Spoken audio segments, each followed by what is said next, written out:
Welcome to Chillin' 101. We hope this video helps.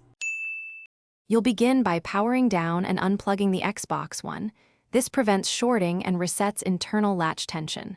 Once done, move to a clean, static-free surface and set out a T8 Torx, a plastic pry tool, and a small Phillips. Make sure any external HDDs or disks are removed so nothing gets caught. Next, orient the console with the power button toward you and prepare to pry the front tabs. Applying even pressure avoids cracking the plastic and helps you feel the clips releasing. You'll insert the plastic pry tool into the seam near the power button and nudge it toward the corner until you feel the first clip pop free.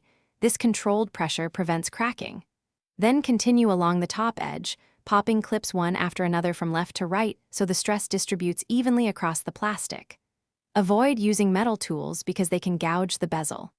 Once all top clips are free, lift the front edge slightly, locate the lower tabs, and unhook them methodically before removing the faceplate completely.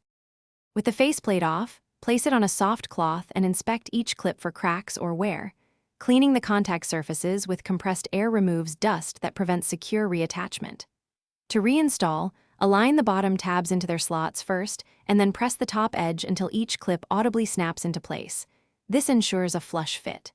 If a clip won't seat or a tab is swollen, stop. Use compressed air and a small pick to clear debris, or replace the damaged clip before powering the console back on to avoid. Thanks for watching. Consider subscribing if we helped you.